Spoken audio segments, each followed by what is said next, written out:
Welcome back. Welcome back. This is Island Tea with Kevin and Amali. Your faves. I am your favorite though, but yeah, we're back. And we've been just joined by the Honorable Dr. Lawrence from Meridian Medical Consultants. This is just not the right time to say honorable anything, you know. That is true. This is not the right He's, time. Okay. he's been adding honorable to everybody's Okay, name. excellent. So not just me. All it's right. not just you. We'll put her above that level of government and call her Excellency. Her My dear Excellency. Lord. Okay. Excellent. Welcome, Dr. Lawrence. Thank you. And I know that you're no stranger to NFM. I'm not. You actually hear a lot more than we have been See, in our lifetimes.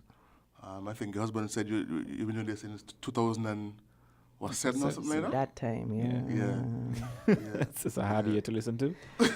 Huh? It's a hard year to listen to. No, when you say it out been, loud. it's been a while. Yeah.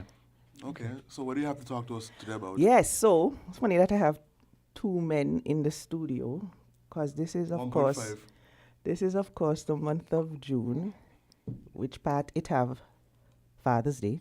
So it's actually been deemed Men's Health Month. So that's what I want to talk about, men's Okay, health. Good. How does that look? Because I'm looking at two men, that's all. Oh, okay. I thought it was a side eye. No. All right, so men's health. Yes. So usually when people hear about men's issues, men's diseases, of course, prostate comes to mind. Because, of course, prostates only are in men and not in women. But that's not the only disease that we like to focus on in Men's Health Month. Men are more likely to get heart disease. Men are more likely to actually die from lung cancer than women. And certainly men own prostate diseases. So those are the ones that we like to highlight in the month of June. Is there a particular reason why we die more often from what was it, heart disease?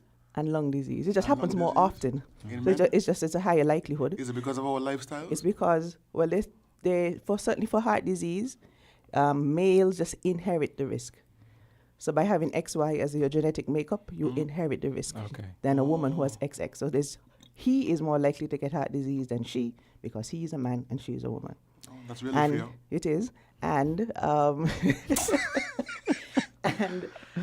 because, of course, what helps to protect her against heart disease is when she's in her reproductive years of life, where she has the ovaries functioning, giving her the period, the stress that comes with that. So the makers of us decided, well, okay, if she's going to have to deal with that for the 40 years of her life, let's give her some protection during that time from heart disease. That's a justification? I'm telling you what it is. Okay. I can't It necessarily sounds fair to me. I can't necessarily say justification, but that's how it is. Okay. So he is more likely to get heart disease but compared to her. Like a 44-year-old man is more likely to have heart disease than a 44-year-old woman. Just because she still has that protection. And so ovaries are still functioning. So what are some of the things that the men listening can do to mediate or reduce their risk of heart and lung disease? So what I've liked to be seeing happening now in the last, say, 3-5 years answers that question. Back in the day, men used to say, well, I'm a man, so nothing could do me. I'm just... That's how we feel, yes. Yeah, so I don't need to check. I don't need to do anything. Of course, if anything happened to me, I have this little twinge in my chest. Ain't nothing because I'm a man. So, so no need to check on myself. What he is to do, certainly by age 40, he's to start having his regular physicals. Because especially for heart disease, or specifically for heart disease, he has inherited the risk simply by being a man. So that's a risk that he can't change. People do have gender reassignment surgeries and go through that, but still is, basically, he still would have, even if he is now identifying as she, would still have the XY genetics, so will still have inherited that risk. So by age 40 or at age 40, he is to start doing his regular checkups for those factors that can make him more likely to have heart disease, because he has some factors he can't change.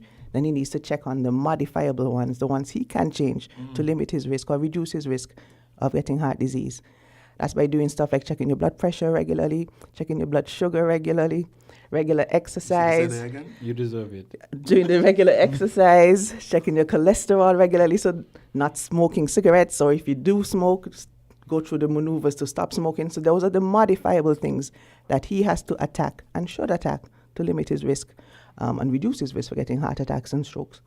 What about foods that we should stay away from, or foods that we should actually cling to reduce these risks? Sure. So again, pertaining to heart disease, we want to do the low salt, low fat, low sugar.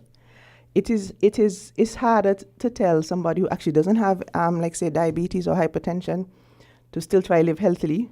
It's easier for the person who has those diseases like diabetes and hypertension to accept and maybe try to modify. But everybody, so really, it's really about doing the healthy moderation, healthy living. Even people with diabetes want ice cream and can have ice cream, but in moderation, and then try to find the healthy options of ice cream, like the low fat, low sugar ice creams.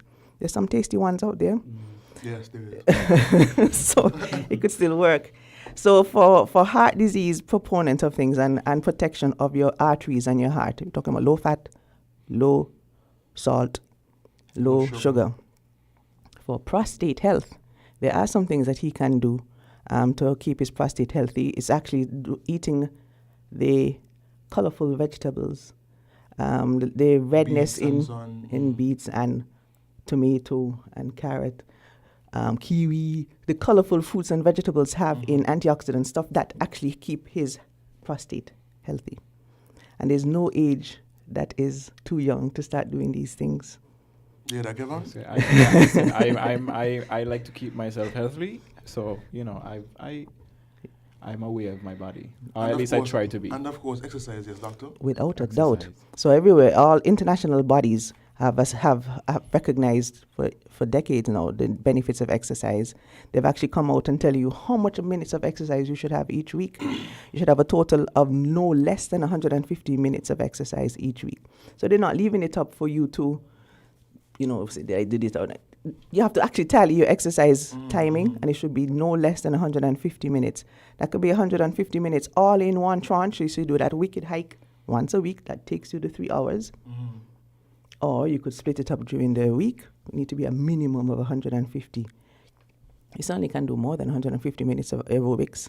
We're talking about getting your heart rate up, keeping it up, not just running up the flight of stairs, which will put your heart rate up, but then 2 minutes after you finish. It's 150 minutes of sustained elevated heart rate. So that burns, that keeps metabolic rate going and helps to stop the cholesterol from building up in the lining of the arteries, keeping your blood sugar down, keeping your blood pressure down. Those things help. Exercise helps with those things too. And do you recommend vigorous forms of exercise? It depends on the person. It really does depend on the person. So young people who have no... who might have no restrictions or generally tend not to have any restrictions with joints should do some vigorous stuff. Older persons might have a restriction, so they might not be able to jog and so. But younger persons, but even the older persons, even people who have lost a limb still can do exercise. People who have significant arthritis still can do versions of exercise that are safe for them. Let's you mentioned the Superman complex that men have. Nothing come to us, we're invincible. When things happen, we just put Windex or duct tape on it. I'd rather call a friend to ask a question as opposed to going to the doctor. These things that, these flaws that we have as males in society. But I confess that's not been as popular, if you will. These days, getting better, definitely. People are slowly starting to pay attention to realize that we're dying faster. Because the lifespan, his lifespan is shorter than her lifespan. That's also very fair. That's it. So you're trying to put her in a trap, That she won't be trapped because those are the facts. Right. So he has a shorter lifespan. We have accepted, with the advent of medicine, people understanding more about diseases, that we're living longer now. We're living past the heart attacks. We're actually surviving them. So you are living longer, but it still is that his lifespan is shorter than hers by 2 to 5 years, depending on what race we're talking about. So he still has to be mindful, and that's why this whole month of June is about checking out him. That being said, in terms of the stubbornness and the Superman complex, how about we touch on diabetes? In men specifically, because it's Men's Health Month. See? I actually came to visit you. I think it was almost just over 3 weeks ago, because I think it's more than that, but go ahead. I believe you. no man, well, I what think we so. know If June. the fact that you have to ask is a lie. June. Yeah, but I was in March. Yeah? See? There we go. No, it was in April. It was not in me. It was after my birth. It was the week after my birthday, and I'm the 28th of April. So Okay, it would have okay. been like the first of May or something like that. All right, cool. So of The course following- he said the 3. following He did say Tuesday. 3 weeks, and following and Tuesday. after he So- said 2 weeks. Yeah. So So at it's least 4 weeks. So it's Keep 4 adding. weeks. Keep adding to it. It's for that's my final answer. It's 4 weeks. All right, cool. Mhm. So yeah, because I was hospitalized and I was diagnosed with diabetes. I don't know which one, because she didn't give me an answer. That's also not true. So if you ever visit Dr. Lawrence, right? If you visit Dr. Lawrence, I tend to be a little bit on the thorough side, so I would have told him. The chances are what it should have been. We did talk about ketones, and I wasn't there when you had admitted, so I couldn't say absolutely sure, but it sounded like it was type 2. Go ahead. Okay. And I must That's what I say- told him. Mhm. And I I must say, believe when I left JNF, I wasn't feeling very confident about this situation, and a couple of the nurses recommended Dr. Lawrence. So I went to see her. I was quite open and honest about my lifestyle and my health, and men, we hide certain things sometimes too, For sure. for fear of embarrassment or whatever. But I was open with her, and I must say that she gave me hope. I asked her, I looked in her eyes, I said, Doc, tell me I could beat this thing.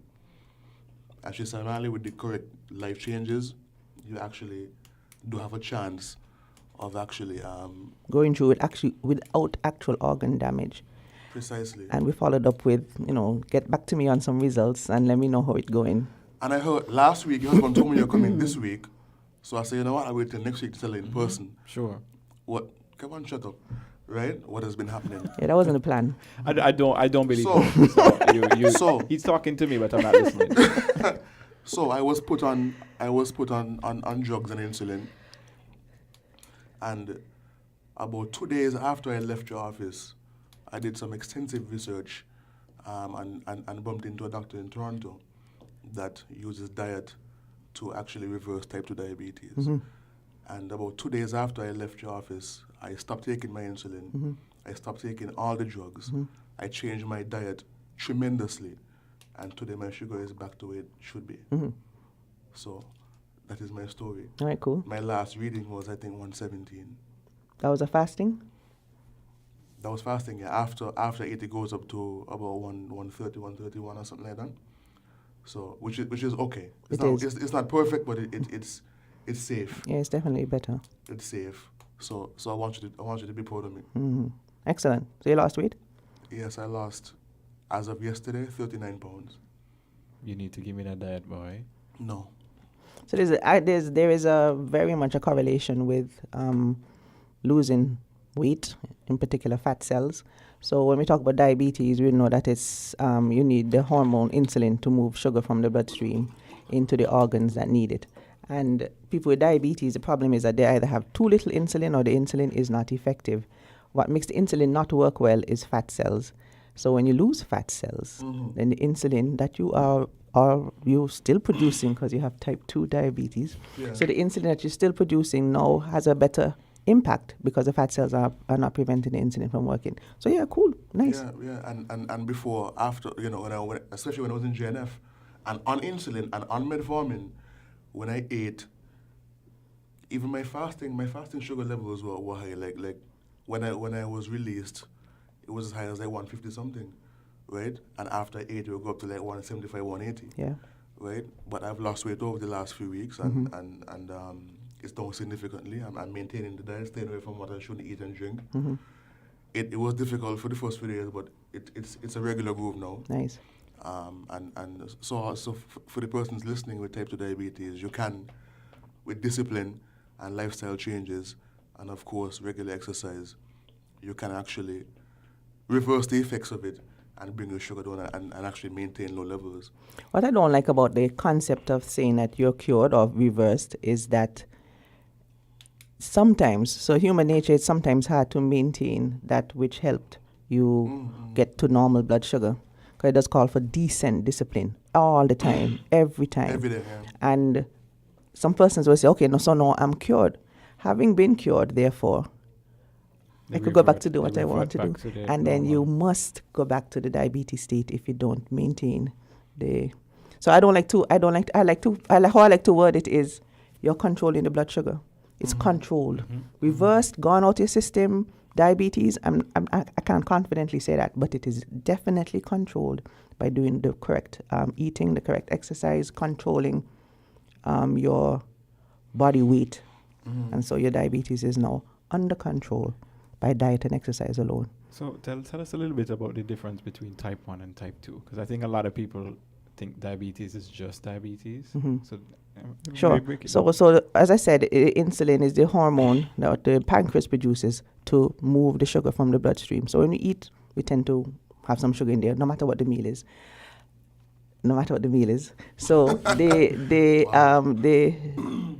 when you eat and the sugar's in the bloodstream now, your pancreas is to produce the insulin, moving the sugar from the bloodstream. Type 1 diabetes is that you've completely lost the production plant. It has been attacked, it has been killed, it's not possible to resurrect. And so you're having now absolutely no insulin in your system. That's type 1 diabetes, absolute lack of insulin and no possibility of producing it. The manufacturing plant closed down, tear down And the therefore, walls. you have to take insulin for the rest of your life. Yes. Via injection every day. Yep.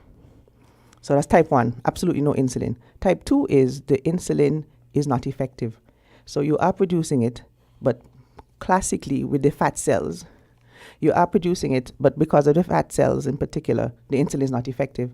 So I always like to use the analogy, like you're going to say you need to produce a fistful of insulin to do the job of the sugar that's in the bloodstream to move it. When you have the fat cells, the one fistful isn't good enough. So you have to now produce 2 fistfuls. So that means that manufacturing plant is overworked, producing far more insulin than it's supposed to. And the insulin manufacturing plant can begin to burn out.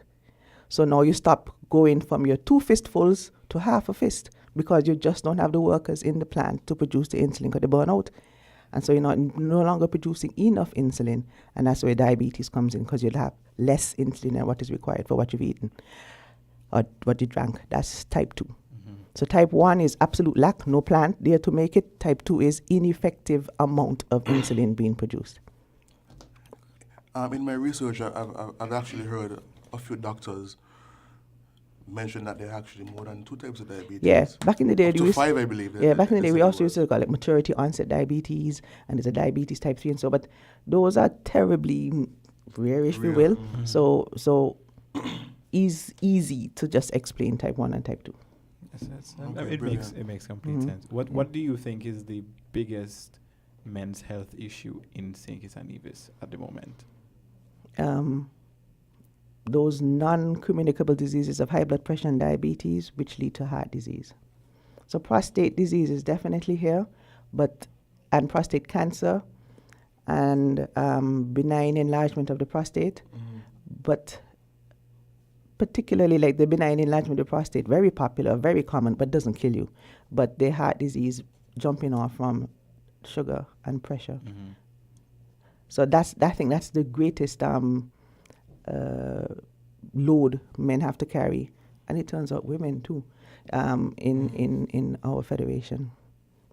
Diabetes and hypertension attacking the vessels and the heart. What would you say is some of the best, or where's a start for the people at home?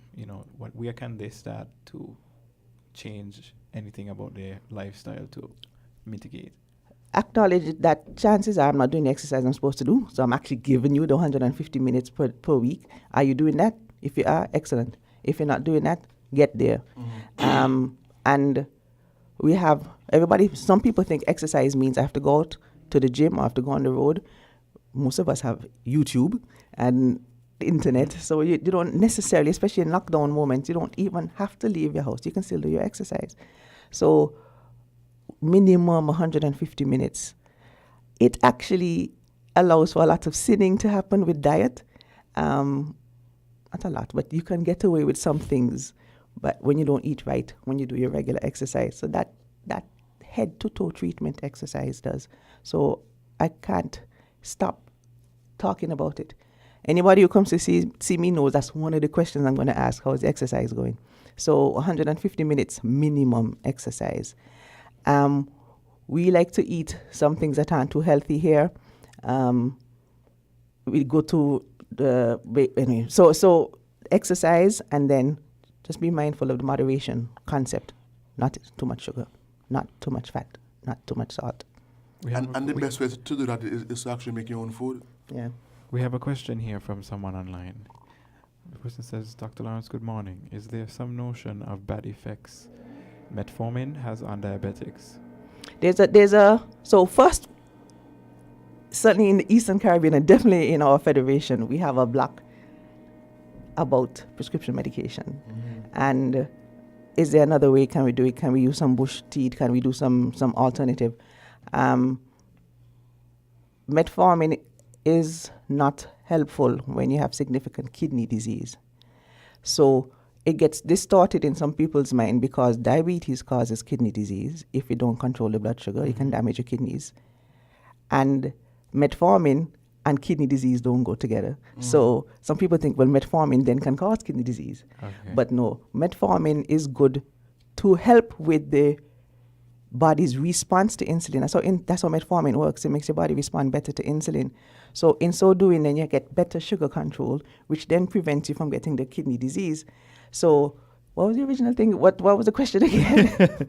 This said, is there some notion of bad effects metformin metformin has on diabetics? No.